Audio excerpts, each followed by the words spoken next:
You're listening to Fusion Patrol, a listener-supported podcast. Each week, we take a single episode of a science fiction TV series, movie, or audio and overanalyze it to within an inch of its life. Welcome to the discussion.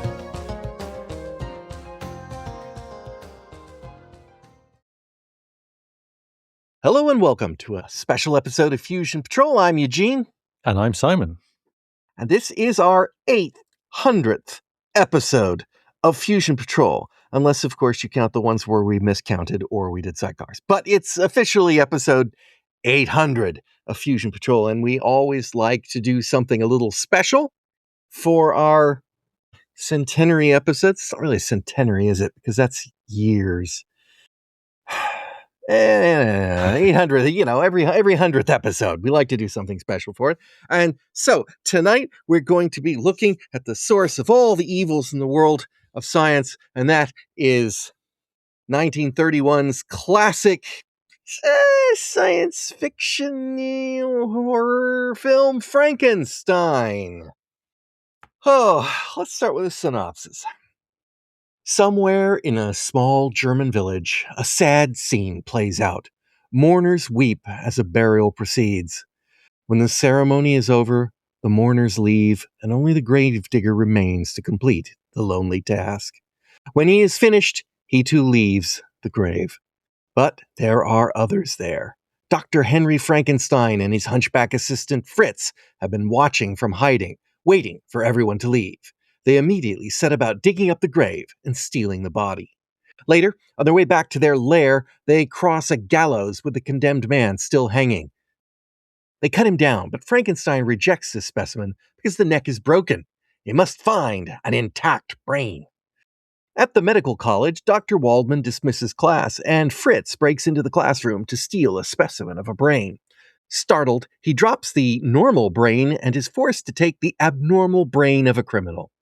In the village, Elizabeth, Frankenstein's fiancée, contacts their friend Victor Moritz. She's worried about Frankenstein. He's secreted himself in an old watchtower to conduct his experiments, and he refuses to be seen. Elizabeth and Victor go to see Dr. Waldman, Frankenstein's old mentor, where they learn about his obsession with creating life. He left the college in a disagreement about how they could obtain the necessary specimens for his work. They convince Waldman to go with them to see Frankenstein. They arrive at the best or worst of possible times.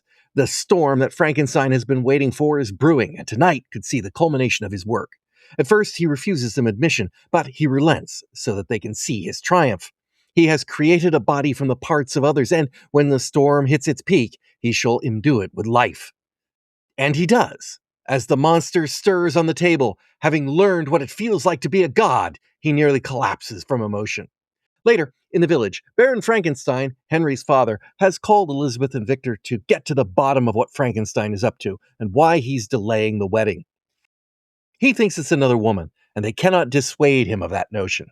He makes to go visit and find the truth for himself. Waldman has remained with Frankenstein, and they discuss the nature of scientific inquiry. Waldman thinks the monster should be destroyed, but Frankenstein likens it to a newborn. Frankenstein is visibly shaken, though, when he learns the brain stolen from Waldman's lab is from an abnormal criminal brain. The monster has been kept in darkness, but now Frankenstein exposes it to light, and it responds favorably, but then longingly when he removes the light again. Fritz enters the room with a torch, and the monster panics. It takes all of them to subdue it, and it is chained in the cellar. In the cellar, it wails and screams piteously, and Fritz, statistically, tries to quiet it by torturing it. The monster gets hold of Fritz and kills him. Frankenstein now agrees with Waldman. The monster must be killed. They trick the monster and inject it with a tranquilizer, but even still, it tosses them around before being subdued, just as the Baron arrives. They hide the monster, but Frankenstein collapses and is taken away. Waldman keeps the monster under while he does some observations prior to killing it, but his delay proves fatal as the monster wakes and kills him. It stumbles out of the watchtower. Frankenstein recuperates at home, and to the joy of the village, the wedding is back on. But in the countryside, the monster comes across an innocent young girl who tries to befriend him, playing with flowers on the water. But when the monster cannot understand the difference between flowers floating on the water and the child, she drowns, and the monster flees. The wedding is about to proceed, but Elizabeth has had a terrible premonition. Something bad is going to happen. And then they hear the monster in the house. They search for it, but it finds Elizabeth first, but fails to kill her before it is scared off. The father of the little girl brings her body into town, and the whole village is now bent on finding and destroying the monster, and Frankenstein leads one of the search parties. Frankenstein gets separated from the others, and the monster finds him and knocks him unconscious, taking him to a nearby windmill. The dogs get wind of the monster and chase it there too. With the windmill surrounded, the monster retreats to the top. Frankenstein awakes and tries to escape, but they fight, and the monster flings Frankenstein off the windmill to certain death as his limp body slams into one of the windmill's sails and breaks unnaturally like a mannequin. The villagers burn the windmill. The monster, trapped, perishes as the windmill burns to the ground. Back at Baron Frankenstein's home, the servants are all happy because, hooray, young Henry Frankenstein lives! The end. Okay. So, just for, if people are coming here to our 800th episode and they're like, this is your first time here, you might then listen to the other 199 why. straight away and then come back and press play. Yes. Because you're not going to get the whole Mary Shelley story if you don't hear my decade-long rant about the harm she's done to the public perception of science. But we'll leave that for a little bit later. But since we do media, we're doing the original movie, not the novel, but I suspect we'll have some words to be said about the novel as well. This is an oldie. This is the oldest thing we've ever done on Fusion Patrol. 1931. This I think so. Right. I don't think. Yeah. So different era of filmmaking, definitely. So what? Have you seen this before? No. Really? Okay. Really? Yeah. Right. Yeah. You've read the book, though. I've read the book, and obviously I have seen a lot of things that are influenced by this film. It's one of those films where you watch it and suddenly you realize where a lot of tropes all originate from and what a lot of things that you've watched have actually been riffing on or copying or pastiching in some way. It is very much it's very, it's,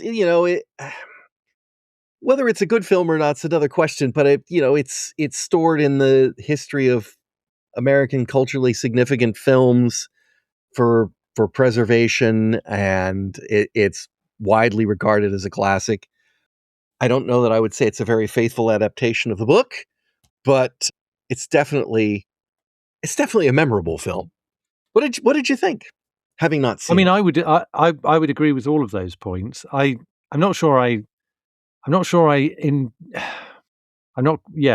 sure how to put this. I'm not sure I like it as a film. I mean, that as in the sense of feeling particularly excited about it or feeling like I want to sit down and watch it again straight away, as I do when I watch a film that really catches my imagination or surprises me in some way. And, I feel very affected by it. I was watching this with a certain amount of detachment. I guess that's partly that it is from a different era. I mean, a lot of the stuff we watched is from a different era, to be honest, because we've got 100. I mean, this film is 95 years old. We've got best part of 100 years worth of stuff to look at, and we frequently go back a generation or more, and that's also the stuff that I grew up watching, and I'm kind of used to it. So there's an element of it, but I don't think that's all of it. I would agree. I think if you were to use the word detached, because there is something about this film that stands back, and I cannot tell you what it is exactly, because I watch a lot of films from this era. This is the same year that King Kong Dracula, Gone with the Wind, I believe. These are all... 1931 was a banner year for films. And yet this film somehow, I don't know. It does feel... Go ahead. I was going to say I watch it with detachment, but what I'm looking at is accomplished filmmaking. It's partly that it's not necessarily affecting me in the sense of feeling particularly involved in the story, but I don't think that's because I don't think that there are really clever things about it. And that's despite the fact that, as I say, a lot of these things have been copied. So you look at the design and admire the way that Frankenstein's lab is set up, especially knowing that, that is the archetype on which all of these other labs that try to, generate those same sort of sparking electricity and all those special effects are copying. And you look at, for example, certainly Karloff's performance is impressive and very much imitated. And the scene with Maria is quite, even with the sense of detachment. Yeah, I guess I was a bit on the edge of my seat at that point. It's unexpected in some ways. You're not, partly because you're not quite sure what they're going to dare to do in a 1931 film, and it probably was a little bit more bleak, I guess, than I was expecting them to go. Although obviously, the novel itself has considerably more violence and death in it. I think this is pre-Hays Code, if I'm not mistaken. So it is, yeah. So they could be. So talking about the scene with Maria, I found it ambiguously awkward when he tosses her in the water. I mean, I get the idea that he can't differentiate between the flower and the child. It's like, this is fun, throw things in the water, they float. Why did she drown? That's the part. I mean, is it just that she's so absolutely useless that she can't swim from a depth of a foot in the water? Or is it that the monster goes out and kind of tries to, I don't know, help her or not? Because it's kind of cut a little choppily. And yes, I agree. And it's not, I think that is partly because they don't want to show the death, and they choose then to show the consequences of the death. I mean, I'm not sure I find the actual outcome that implausible. It could be that she can't swim, although I think her dad was a little bit irresponsible leaving her playing on the edge of the lake in that case. And it could be that it's considerably deeper than a foot at that point. We just don't know. But that does leave you wondering at the end of that scene, what did happen next? Did she manage to pull herself out? Did he go in and help her? Did he just her, which obviously he must have done? And did she survive, which we find out she didn't? And I don't really think that ambiguity is dramatic ambiguity. It's just a bit odd. Yeah, it just it felt like I'm watching something from another set of sensibilities in the film. That in 1931, like, what can we show to make it acceptable to the audience? So but that is as good a point as any to carry up on your thought. Karloff's performance, which is done entirely through physicality, his bizarre, kind of awkward and yet functional walking and swaying, and in particular the very over the top, but they work with that makeup, expressions, happiness, fear, sad, whatever. It's really good. Karloff went on to have a heck of a career in horror, but usually, you get to talk. Yeah. In his lines. So this is kind of a weird film to be the thing that launches you off into a career in monster movies. So, and let's not forget, he was the original mummy as well. Oh, yeah. The monster that he essentially creates in this is quite. I mean, we'll come to the book, I'm sure. Yeah, but it's quite different from the monster in the book, and it's the origin of all of these kind of different takes or impressions on it, and yet there was a kind of subtlety or range to it. I thought that I wasn't necessarily quite expecting, because the parodies caricaturing something there, and like you say, in many ways this original itself is quite extreme. The makeup is quite extreme. There are the elements that are there for the horror are heightened deliberately, but at the heart of it all is a performance that actually kind of brings over, which I think we'll argue about how much this is from the book, but one of the things in the book is the kind of inner life of the monster, and this version of the monster doesn't have any language or anything like that, but there is still a lot going on, I think, and that surprised me a little bit, and favorably. I'll only touch briefly, but this is one of the rare cases where the sequel, Bride of Frankenstein, is considered to be a much better film than the original. And as you might guess from the name, some more elements from the novel make it into the second film. And then although I can't quite figure out how they fit with the first films. Yeah, I don't want to spoil that for you, but let's just say that this monster, and I chose to use the term monster very deliberately in my recap and in my notes here. I would refer to this as Frankenstein's monster, and the novel is Frankenstein's creature. I think there's a distinction there. This one is a monster, but it never gets much of a chance. I mean, what is it around for like 3 days before they kill it? Which is, not at all what happens in the novel, which the creature lives and learns to read and think and speak. And this creature doesn't get that chance.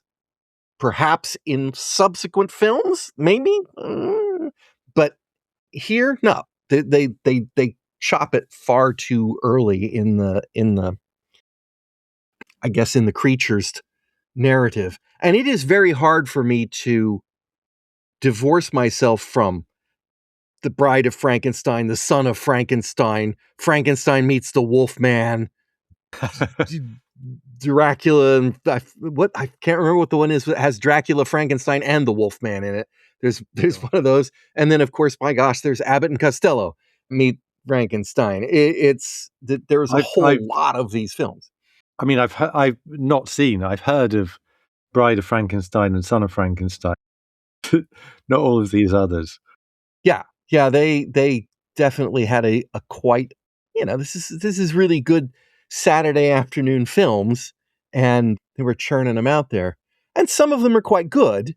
Say Bride of Frankenstein is just generally considered superior in every way. But there are scenes in that which are scenes from the book, which I was expecting while I was watching this. So, right, yeah. In a way, I was kind of like, whoa, this ended way too fast. He kills the girl, film. and then they all go kill him. Okay, yeah, all right. So in that way, it was a little bit of a disappointment, but that's partially because.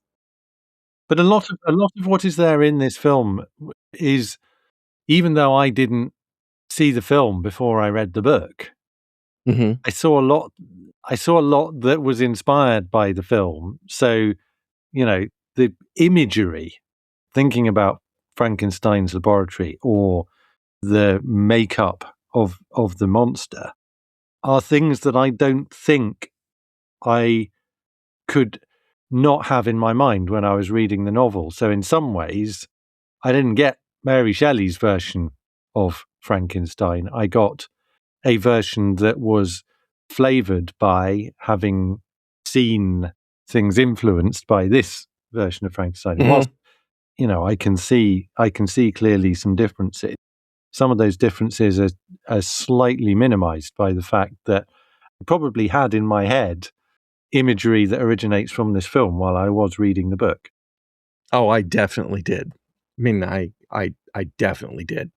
I can remember being very, very. It's like, oh, it's yellow with translucent skin and long flowing hair, and I'm like, really? What? It's like it definitely. When I was reading the book, and I got to say, I don't really like the book. I found that to be a tedious read, but it's got interesting ideas in it. But I'm not crazy about the style, the collection of letters. What's epistolary or something like that? Can't remember what the word is for that. It's exactly the sort of thing you hate anyway when you have these framing devices and flashbacks. But also, I do think that the novel suffers from, I don't want to say a lack of focus, but it really explores it explores some of the consequences of all of this very fully, shall we say? Yes, and it builds out this kind of adversarial relationship between Frankenstein and the creature, and I guess it sort of it leads to its own conclusion, but it never kind of felt like, I don't know. I never really got invested in all of that. So, but there were definitely things about the novel that I thought that while the film avoids some of that, it's telling a much kind of briefer, punchier story. It's telling a very different story with a very different message and a very different outlook from. I'm not sure that I don't like a lot of what the novel was doing better.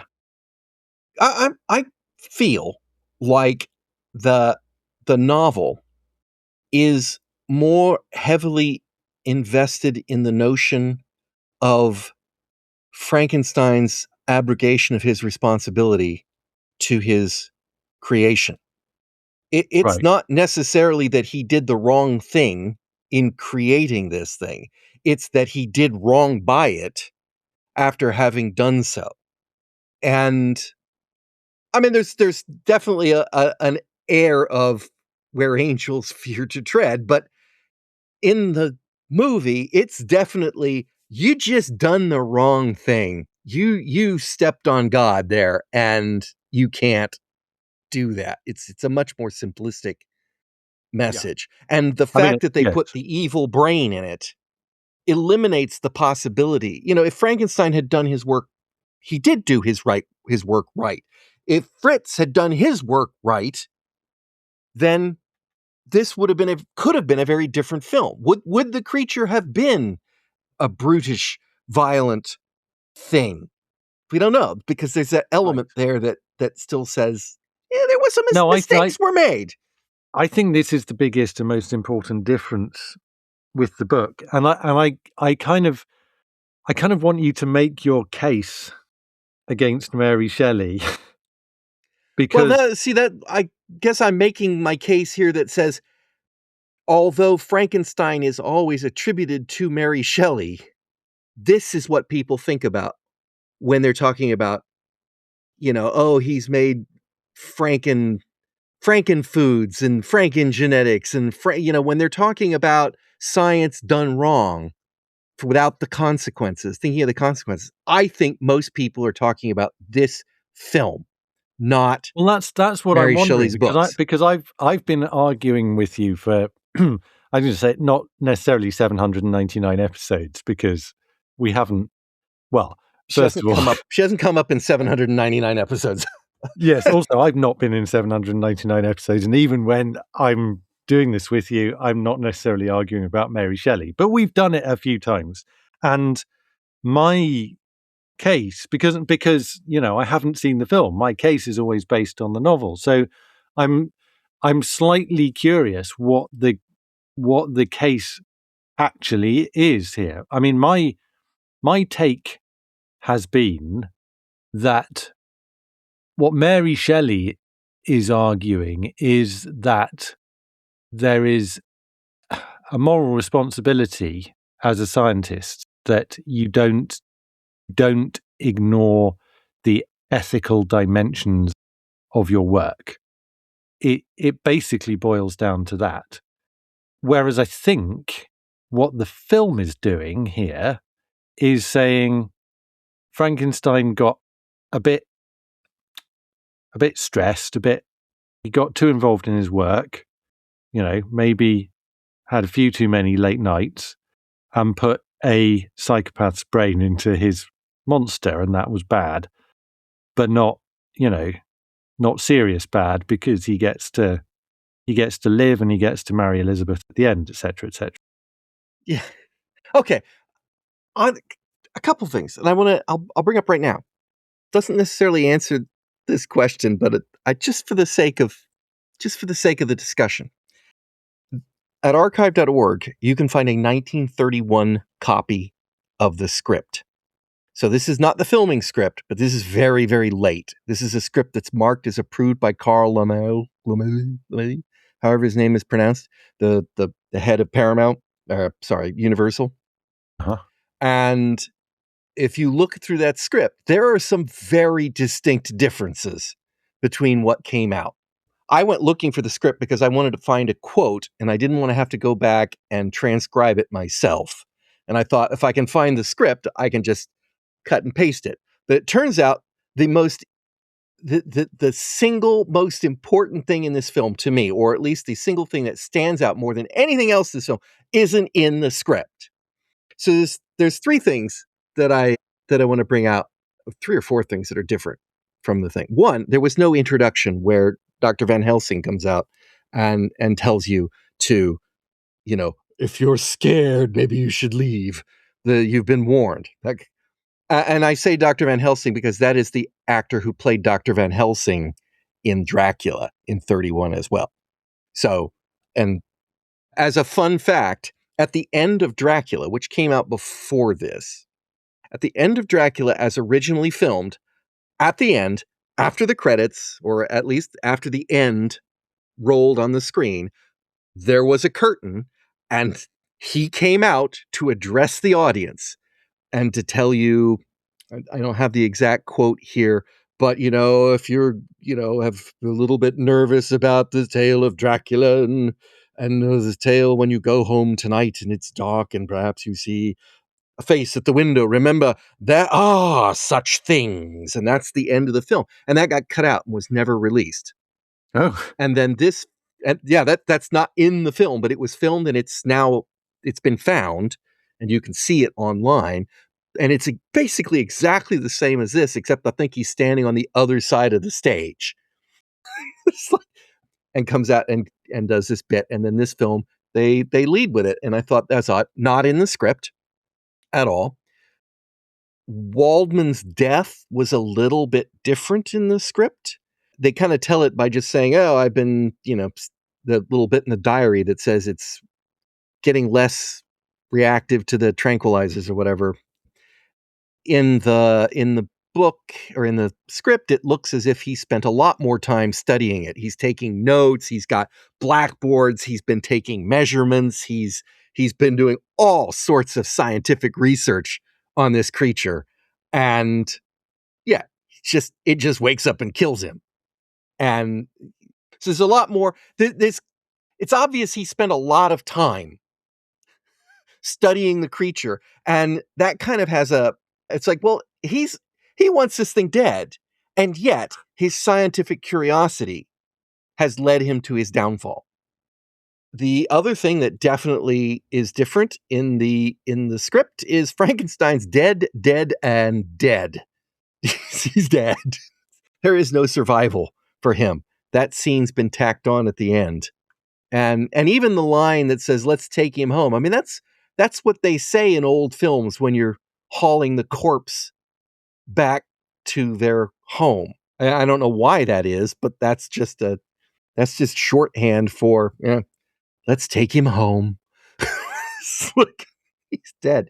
So, were they thinking sequels? Were they thinking they didn't want such a dark ending? If they were thinking I don't know. sequels, then the They monster shouldn't have killed the dies, monster. because you can't have a sequel without the monster. Whereas, who cares about Frankenstein? I know how the creature survived because I've seen the next film, but I won't tell you. And it's totally plausible. But what's missing in the script is this fantastic piece of dialogue. I mean, I absolutely adore this piece of dialogue. So while Elizabeth and Victor are down talking to the Baron, and then we cut back and we see Waldman sitting at the table talking with Frankenstein about what he's done. Frankenstein says this, and none of this is in the film. Have you never wanted to do anything that was dangerous? Where should we be if nobody tries to find out what lies beyond? Have you never wanted to look beyond the clouds or the stars, or to know what causes the trees to bud and what changes a darkness into light? But if you talk like that, people call you crazy. Well, if I could discover just one of these things, what eternity is, for example, I wouldn't care if they did think I was crazy. This is not crazy. His little coda there is a bit crazy, and the way he delivers it is a bit crazy, but what he's saying is not crazy. This is the whole of scientific endeavor. Right there. Don't you want to know? Don't you want to see beyond the stars? Don't you want to understand the clouds? I love that line, but I hate how they present it, because they're presenting it like Frankenstein's a nut. But that's where, I mean, I don't think it's, I agree with you. I don't think it is a good way of conveying something, but I think they are conveying something from the book, which is this sense in which Frankenstein's curiosity, his interest, his desire to unravel some of these mysteries of nature are what drives him to be careless, to ignore the ethics of what he's doing, to be, in effect, irresponsible. The flaw is not in what he desires to do. The flaw is in the personality he has and how he goes about it. Right? It's not. Well, yes. You can present this as this is just a wrong thing to do, but it's not. It's just the wrong way to go about it. Well, the wrong thing to do is to just disregard all of the kind of ethical dimensions of the work. The curiosity itself is obviously what drives all science. I think what you've got in terms of the difference between the film and the book is that the problems here are that, he was in such a hurry that he put the wrong brain in, kind of a thing, which to me is not quite as serious a flaw. But he didn't know it was the wrong brain. He spent months, he was prepared, he was ready. The last thing he needed was a brain. He sent his assistant out to get a brain. The assistant gets a brain and brings him something. How would Frankenstein have known? I mean, the look on his face when Waldman tells him the brain stole from my lab was an abnormal criminal brain. You're right. Frankenstein doesn't know.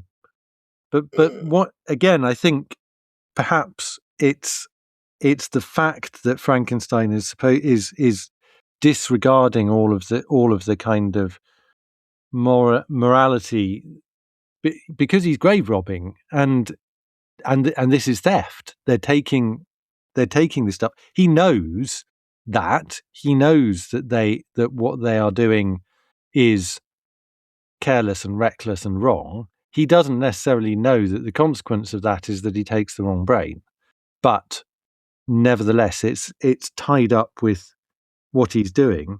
I think what is interesting, and you've kind of already put your finger on this, is the fact that the problem, the consequences here stem from the fact that he does get the wrong brain, right?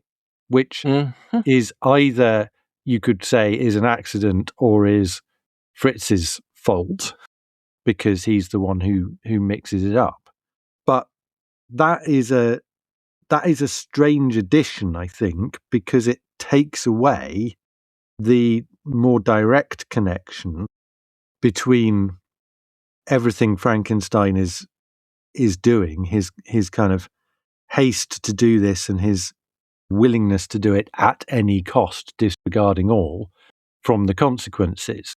Because within the film, it's perfectly possible that he could have done all of that. He could have grave robbed, he could have stolen, he could have done all this in haste, and he could have ended up with well-behaved monster that had the right brain in. So yeah, it could have worked out for him. One thing that's kind of interesting, you bring up the grave robbing. Frankenstein was written in 1918. 1880. Sorry, 1818. Yes, not 1919. 1818. Absolutely. I'm going to guess you probably know who they are. The two most famous. Burke and Hare. Yeah, 1828. Oh. Well, yes. So the film could be. The film is using. Yeah, but I think the book also refers to Frankenstein grave robbing and see the thing about Burke and Hare, and I hate to say this because we're looking back on a long time ago. They did particularly when they started actually killing people to get the bodies. That's perhaps over the line. But the bodies that they were supplying to medical research were invaluable for the medical research that we have built upon today. There is an ambiguity there. That in a way, I think, yeah. I mean, it's never a kind of simple out of this pursuit of scientific knowledge can come no good. But I don't. That's why I don't think Mary Shelley is kind of responsible for that very kind of extreme narrative. There is a less extreme viewpoint, which is that the pursuit of science is noble in its own right and produces all of these benefits to mankind, and yet there are lengths to which it is morally inappropriate to go. And Burke and Hare are examples of where you step over the line, but that's not to do with the knowledge that they were seeking to acquire. It's to do with the way that they did it. In a way, it's kind of, again, looking to the real life scientists for these morality tales. It's closer to the kind of Oppenheimer thing of where you're looking at saying, actually, is it better that we don't know this stuff? Are these scientists going too far by finding out stuff just for the sake of finding out stuff, and then it being used for things that or it creating the potential for something that could destroy us all, which is the kind of the God part that does sort of enter into this film a little bit. That rather explicitly. Now I know what it's like to be God. It's kind of and except that the rest of the film is not pulling in that direction. It's not kind of saying, is it in fact completely wrong and not man's place at all to create life for a religious audience? Is that something in itself that is beyond the pale? Another thing to know about this film is that it is in fact actually based on the stage play. Yes, I saw that in the credits, that it's because at the end I was thinking, who am I blaming for this? And because it's an adaptation that doesn't quite fit with the book. but then it's an adaptation of a play, as you say, which it could be a faithful adaptation of. I'm not familiar with the play. It is not a faithful. Well, it's more faithful to the play than it is to the novel. Now, Right. So, okay, couple of things. The play has been hidden forever, but there is now actually a book that you can purchase that has the play in it. It's on the history. It's on the woman who wrote the play. It was written by a woman, and one of the differences. And I have not read that book, and I may get it if I can get a Kindle copy of it, because I'm moving to another country, and the last thing I need are more books in my house. One of the difference is that the emphasis is shifted a little bit on the inappropriateness of creating life without the involvement of women. Okay. And I don't think it's, again, I'm having to go by not having read the play, and people's analysis of it, that it's not the biological failure. It's the, women are nurturing and women are emotional and empathetic and men aren't. And so the fact that men are creating this creature without the benefit of women is your problem.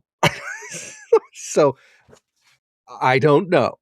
I am fascinated to read that play, and I will definitely get hold of it. I'll also do another shout out, and I did purchase this book on Kindle today, but in 2018, so the 200th anniversary, MIT Press put out an annotated version of Frankenstein for scientists and engineers and bioethicists and whatnot, and this has a lot of essays and about how it impacts, and I'm really fascinated to read that book. But I did not have the chance because I only found out about it about 3 or 4 hours ago. I'm like, ooh, I have to have this, because I sat down to reread Frankenstein, and, I got through about 2 or 3 letters from the captain in the Antarctic talking about how he has to wear furs and because it's really cold, but it's, it's like, oh God. Skip. Oh, okay. He's found Frankenstein. Okay. So, and I simply didn't have enough time, but the annotated book with a bunch of essays, I'd be fascinated to see where people come down on some of the themes from the book. So, anyway, yeah, I just wanted to throw those out there because this film is not quite the same as they envisioned as the play was, and it's not quite the same as the script was even prior to the thing.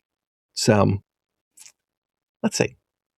I do my first note here, and I think we've copied this, is the mad scientist trope. Is this Shelley's legacy or this film's? And I'm kind of thinking it's at least 60% this film, maybe a whole lot more.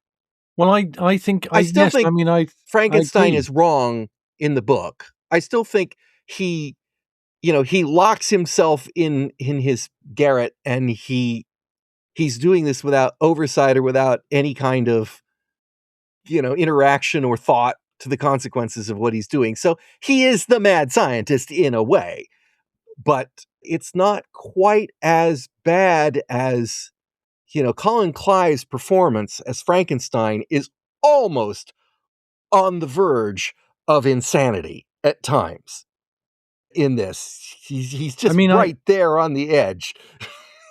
I think it is. And I would have liked to go back to the book and kind of see to what extent any of this was suggested in the book. But it seems to me that he is presented at the point at which he is, they stage an intervention. So his friends stage an intervention, Elizabeth and Victor, which I found confusing because I thought Frankenstein was called Henry. Victor, but yeah. No, Frankenstein is called Victor in the book, and the friend is Henry, I believe. Yeah, and they've switched it around. Deliberately confusing. But the intervention that, yes, Victor, Elizabeth, and the professor stage, at that point, Frankenstein has basically shut himself away, isn't responding to anyone, doesn't want to see anyone, is apparently working all hours of the day or night, doing some very morally dubious things, and the only thing that he is interested in is his work and the outcome of that. And then once he is kind of pulled away from that, and he's back with Elizabeth and back home, and his father is there and all the rest of it, there is, I can't remember the line, but there's a line almost like, it seemed like that was almost a dream. He recognizes that he'd got, Yeah. that he had been was too having deep. an episode of some sort, that this was a symptom of an issue with his mental health, Yes. and then he recovers from it. And so in that sense, not necessarily PC term, but mad scientist is exactly what he is in this. But then most of the kind of mad scientist, kind of the stereotypes that you see that do all spring from this, are much more just mad, as in the sense of they're completely crazy, they're evil, etc., etc. Megalomaniacal, yeah. Yeah. They care about nothing else, and they are beyond reach. Whereas he, in this, clearly is not beyond reach. And I do think in the more other presentations, there is a very strong hint of, I'm so brilliant, you can't see or understand what I'm doing, in the mad scientists or it's like, you're all blind. I see it, but you can't see it because I'm brilliant. And that's But do another. you think that is there? Do you think that is there in this? In Frankenstein? A little bit, because of the scenes where we talk about the fallout he had with Waldman, about how they were not, I'm not going to let you, the disagreement on how they can obtain bodies. I think that feels to me a bit like Frankenstein is like, I've got a clearer vision of this than you do, and this is important. But a lot of that we get from Waldman. That, I mean, I agree. I think that may be the origin of the idea, but I wouldn't say that this is necessarily the idea itself. That Waldman is the one who is saying Frankenstein's problem is that he's not behaving ethically in the way he's pursuing his research. He is also saying that Frankenstein is brilliant. So the problem is not that Frankenstein isn't up to it or that his work is subpar. It's that he won't work with someone who's prepared to break those ethical boundaries. And at the same time, he's saying, actually, he's so far beyond everyone else. And that's not quite the same as Frankenstein himself saying, no one else is on my level. It's much more of an objective, honest appraisal, really. I do think it has come in time with the mad scientist trope, and the, the wild-eyed and the kind of the laughing, and Frankenstein isn't that bad, except I give him credit, give Clive credit when he's raising the creature up and he's chanting, live, silently, and when it comes back down, and it's one of the most famous scenes in movie history. It's alive. Yeah, he's right on the edge there. He is right on the edge of madness. And then he sort of collapses so they can walk him back from it. But I think future versions of the mad scientist don't bother to walk that back. No. They are at that point. So it's an evolution from this archetype, and I think it's what people take from it, even if it's not there. And people do that all the time. Hell, I do that all the time. I'm watching these shows and like, oh yeah, see, this is what I get out of it. I think this is what a lot of people get out of this.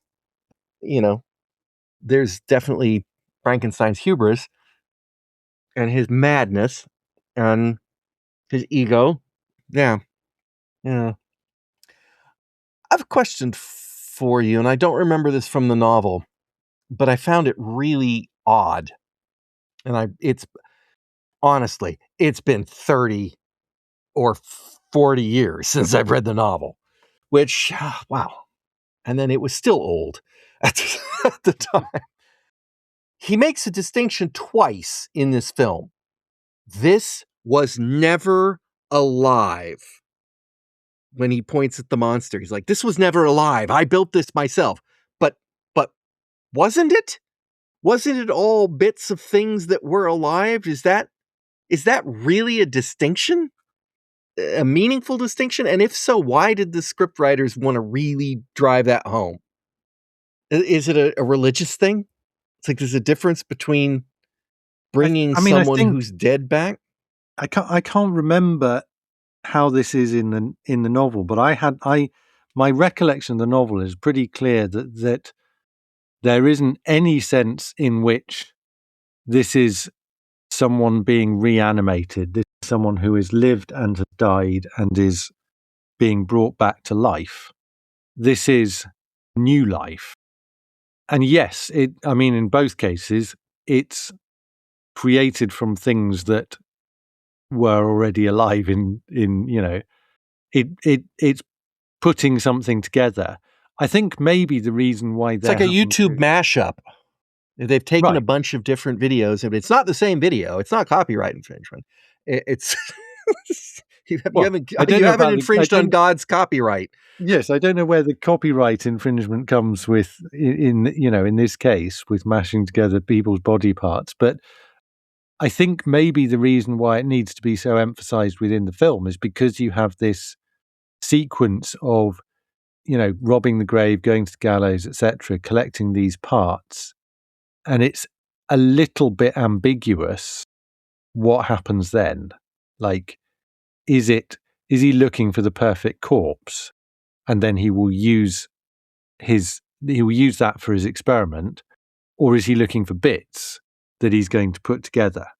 These are the best hands ever.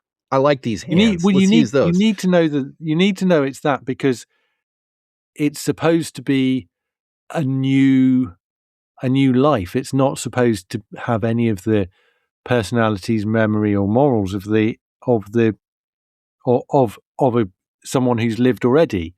Which I think is again where this odd decision in the film is problematic. They use this particular brain. They draw attention to the fact that it's this particular brain.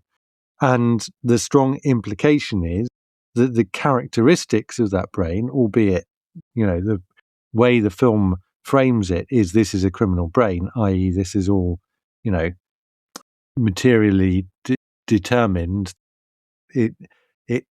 It's the brain that is at fault here that's creating the behavior of the human.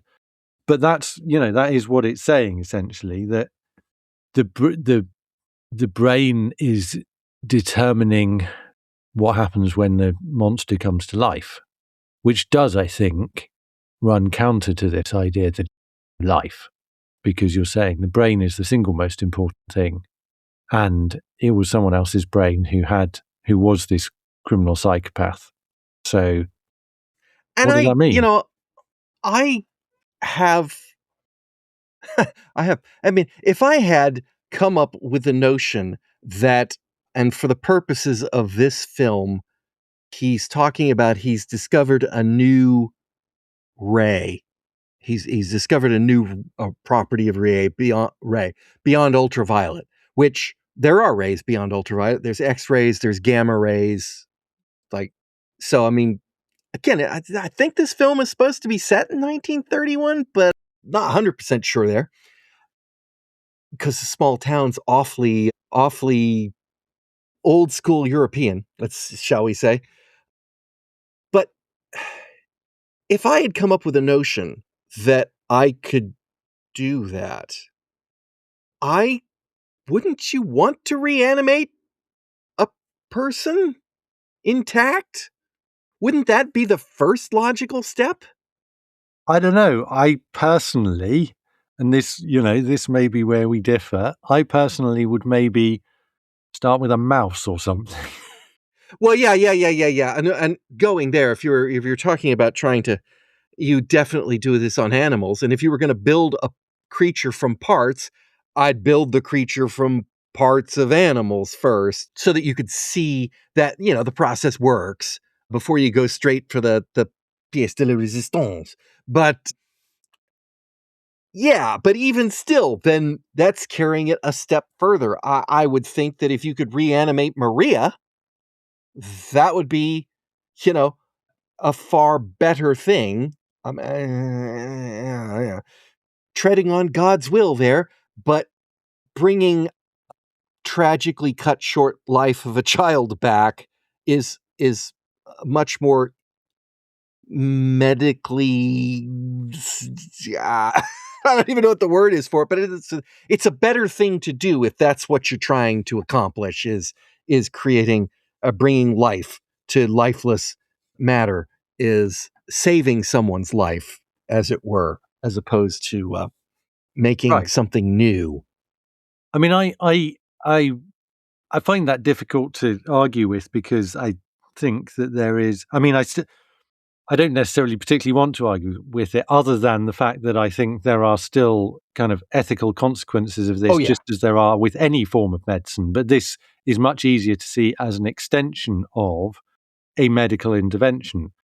The advances that we have seen in medicine mean that people who would have been dead in the past are now alive. And part of that is resuscitation beyond what was possible in the past. So it's almost like, yes, that thing that you describe within a very limited time frame, within very limited circumstances, has been achieved and is something that we all consider, we widely consider to be a good. But I think that my kind of more immediate response to this is the beyond ultraviolet ray thing is a strange choice at all. Like, why is that in there? Is that did they not think that the whole kind of spark of life electricity thing was still going to be plausible 100 years on from the novel?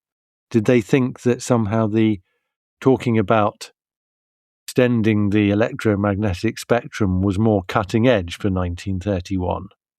I don't know. X-rays were discovered in 1895. I mean, I guess it was then slightly more cutting edge, but it feels like, as a concept, it's dated less well. Yeah. It's trying to come up with an idea for the notion of the spark of life. Again, you're stealing that from God. It's also that you're Prometheus. The way it appears to be set up is in the middle of a thunderstorm. They expose the body to the lightning. It doesn't feel like they've fully committed to the beyond ultraviolet ray concept.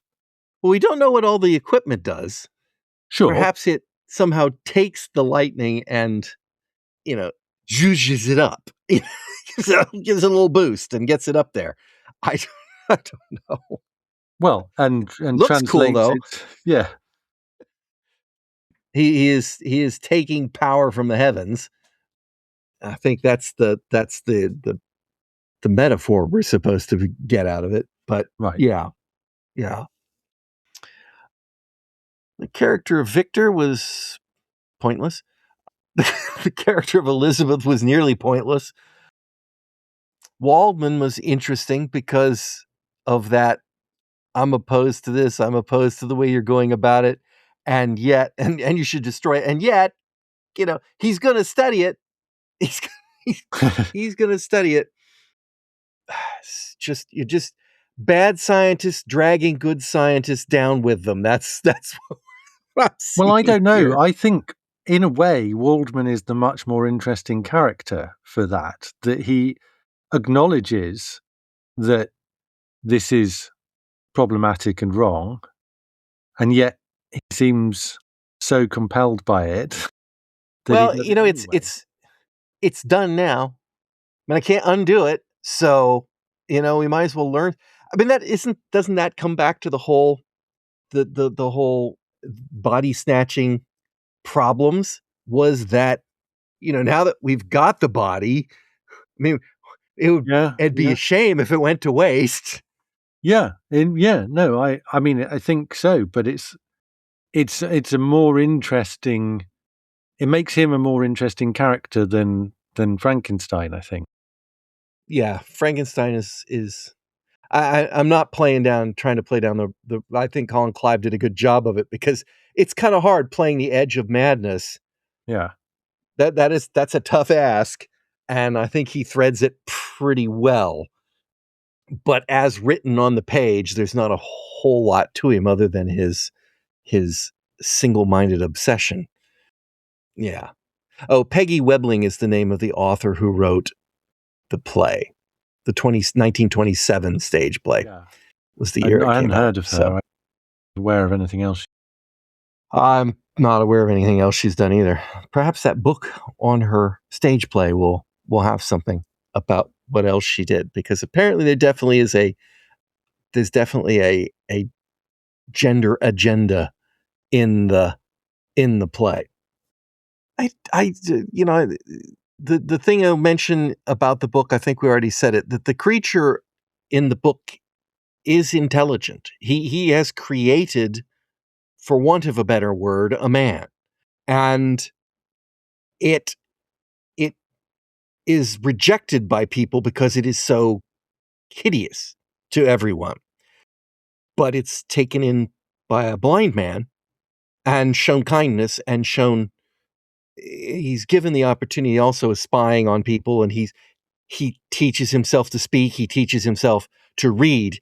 He is intelligent. He is very intelligent and well-spoken, and quotes Milton, and, when he's discussing his belief that Frankenstein has abandoned him, that he is owed something. Yeah, he has a moral outlook. Even, killer, but, I was forced to be a killer. Yeah, not in an unconscious way like the monster in the film. He believes that, at least some of those actions are justified. Whether they are is another story, but that's the or it's part of that story, I guess. But yeah, so I don't know. I don't know what I feel about this film in the end. I mean, it's obviously so iconic. I mean, you can't use another word for it. Well, you probably could, but I mean, iconic is really the definition of it. Iconic's a good one, yeah. So, I'm still probably going to cast aspersions to Mary Shelley, but I am. I don't know if you got a chance. I sent you some articles. I haven't had a chance. Regarding, so I guess there was a flurry in 2018 because of the 200th anniversary, and several people were writing about the various. One of which is an article from PubMed, which proposes some bioethics and medical ethics curricula for using Frankenstein the novel as discussion and teaching points. So that was an interesting article. And then there was a few others that were just talking about how this really does cast Frankenstein as a whole, film and book, casts a very, very long shadow on the public perception of science. And it's, as they say, it's just when somebody wants to raise fear. And I do have a quote here, a couple of quotes here from a couple of his articles. One of these articles was in Science, one of the 2018 issues, and they are speaking with J. Craig Ventnor, prominent genomicist. And I'm reading from the article here, so some of this is a quote, some of this is them saying it's quote. The Frankenstein myth endures, he says, because fear is easy to sell, even when it's unwarranted. Most people have a fear of what they don't understand. Synthetic cells are pretty complicated, and putting a new gene in corn sounds scary. But by throwing around labels like Frankenfood and Frankencells to rally the public against potentially valuable innovations, he says the fear-based community will potentially do more damage to humanity than the things that they fear. And also from that article... Oh, go ahead. That's a perspective. That's a point of view. In some sense, I think these terms could be being used accurately, in the sense that if they're being applied to technologies that are being pursued without considering the ethical consequences around them, and well, whether if they were. Right, it's a legitimate and accurate way of taking what Mary Shelley was writing about and framing the concern. The problem is that it can also be misapplied, in the sense that it can generate fear about things that are, well, the argument here is that they are overall beneficial, and that by scaremongering about them, you're causing more harm than good. The problem is distinguishing between the two things. Both of them could be true. It's possible. However, I would argue that most every instance I've ever heard of someone tacking Franken on the front of something has been knee-jerk. Not it's there for effect. It is a PR move to immediately make people think that they have done this thing without consideration of the consequences. And I don't think that the people that throw these things around have bothered to find out. They're just against it. And I think that is a generalization. It's probably one I broadly agree with, but it is a generalization. It's a generalization. I'm sure somebody's used it accurately at some point in the past. But I think there is an argument to be made that Mary Shelley was writing in a different era. It was the time of natural sciences. The way in which modern science is pursued is it's very different, because it's so much more data driven, as well as because we have all of these kind of ethical guardrails and principles that people are expected to follow. And I think there is an argument to be made there that part of that is driven by this notion that we need to be careful and mindful about the way that we do these things. And you could give Mary Shelley credit for that. But I mean, the reason I think that your generalization holds water is because whether or not it's as a result of people having reflected on what she was writing about, or whether it's because they've come to it from their own point of view, those ethical frameworks are now deeply embedded in the way that science is pursued in most countries. Yeah. So, Anyway, do you have anything else? No, we've covered everything I've got. I think we've beaten Frankenstein to death, or at least trapped him in a windmill and burned him until, his inevitable survival for the next film. Maybe episode 900. Simon, thank you for joining me. It's a pleasure, as always. And listeners, I do hope you'll join us all again next time on Fusion Patrol. This has been Fusion Patrol. Thanks for listening. If you're enjoying this podcast, we hope you'll consider supporting us at buymeacoffee.com/fusionpatrol or patreon.com/fusionpatrol. For our Patreon subscribers, we're currently running a special series on Babylon 5. Come join the conversation and find other content at fusionpatrol.com. You can contact us on social media, where our Fediverse address is @podcast@fusionpatrol.com or by email at feedback@fusionpatrol.com. Fight the Future by Amberwolf is our theme music. You can find more from Amberwolf at bandcamp.com. This has been a Lone Locust production.